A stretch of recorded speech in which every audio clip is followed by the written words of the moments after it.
Congress files में अब तक आपने देखा कैसे कांग्रेस ने पेंटिंग के नाम पर की पैसों की उगाही, कैसे कोयले को भी बना डाला घोटाले का शिकार, कैसे कॉमनवेल्थ घोटाला कर देश को किया शर्मसार, 2G घोटाला कर देश को लगाई करोड़ों की चपात।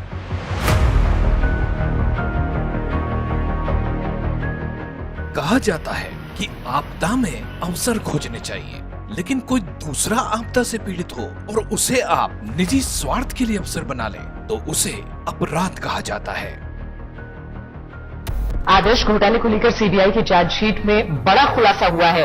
वो अपराध जो कांग्रेस ने किया और परेशान हुए हमारे शहीद जवानों के परिवार। इतिहास गवाह है कि धन कमाने के लिए कांग्रेस जितना नीचे गिरी है उतना नीचे तो कभी उनके राज में शेयर मार्केट भी नहीं गिरा। आदर्श सोसाइटी विवाद जिससे पूर्व सीएम सहित कई बड़े अधिकारियों का नाम जुड़ा है। सीबीआई ने अशोक चौहान को भी उसमें आरोपी बनाया है।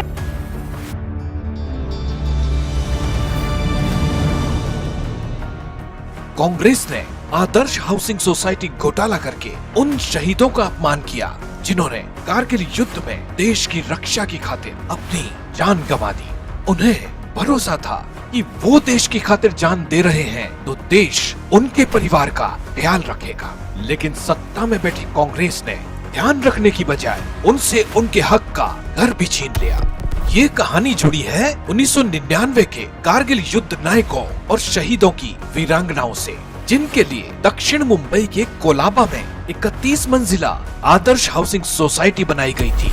नियमानुसार ये सोसाइटी 6 मंजिला ही बननी थी, लेकिन नियमों को ताक में रखकर इसे 31 मंजिला बनाया गया।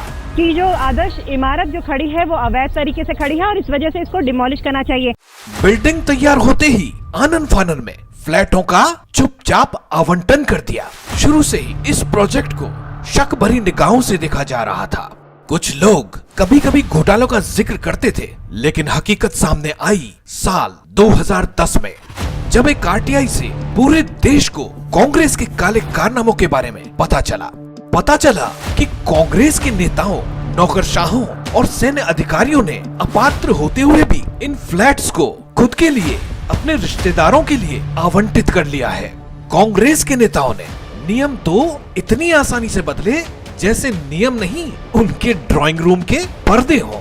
कांग्रेस इतनी जल्दी में थी कि ना तो इस बिल्डिंग को बनाने के लिए नौसेना से एनओसी ली गई, ना ही पर्यावरण के नियमों का ध्यान रखा गया। इस घोटाले में उस वक्त के मुख्यमंत्री अशोक चौहान, पूर्व मुख्यमंत्री विलासराव देशमुख, सुशील शिंदे जैसे बड़े कांग्रेसियों के नाम सामने आए। कई बड़े नौकरशाह के साथ साथ 2 पूर्व सेनाध्यक्षों NC विज और दीपक कपूर समेत रिटायर आर्मी अफसरों के नाम भी सामने आए थे। सेना की कोर्ट ऑफ इंक्वायरी में 2 सेना अध्यक्षों दीपक कपूर और NC विज को घोटालों का जिम्मेदार माना गया। 2011 में आरोपों की जांच के लिए गठित न्यायिक टीम ने 2013 में जो अपनी रिपोर्ट सौंपी उसमें 25 फ्लैट के फर्जी आवंटन होने का खुलासा किया, जिसमें से 22 फ्लैट फर्जी नाम से खरीदे गए थे। जांच एजेंसी ने कांग्रेस नेता अशोक चौहान पर आदर्श सोसाइटी के लिए अतिरिक्त फ्लोर स्पेस इंडेक्स FSI को मंजूरी देने और मुख्यमंत्री रहने के दौरान बदले में अपने रिश्तेदारों के लिए फ्लैट लेने का आरोपी बनाने के साथ साथ पूर्व में राजस्व मंत्री के तौर पर सिविलियन को 40% फ्लैटों के आवंटन को अवैध रूप से मंजूरी देने का भी आरोपी बनाया था। अपने नेताओं को बचाने के लिए कांग्रेस ने हर संभव कोशिश की। कुछ रिपोर्ट्स के मुताबिक नेताओं को बचाकर, अफसरों को फंसाकर कांग्रेस ने शहीदों के परिजनों को न्याय का स्वांग रचकर दिखाया। कांग्रेस उन परिवारों का दर्द महसूस भी नहीं कर सकती जिनके सिर से उन्होंने छत छीन ली। कांग्रेस को जिन परिवारों को सुरक्षित भविष्य का विश्वास दिलाना था, उन परिवारों के साथ कांग्रेस ने विश्वासघात किया। 2 साल पहले दायर याचिका में आरोप लगाया गया था कि आदर्श सोसाइटी में चौहान की सास भगवती शर्मा और ससुर के भाई मदन लाल के भी फ्लैट हैं, जिनका घर पहले से ही उजड़ा था। उनसे छत तक छीनने वाली कांग्रेस को देश कभी माफ नहीं करेगा। चार्जशीट के मुताबिक चौहान ने इस मामले में बतौर राजस्व मंत्री और मुख्यमंत्री अपने पद का दुरुपयोग किया।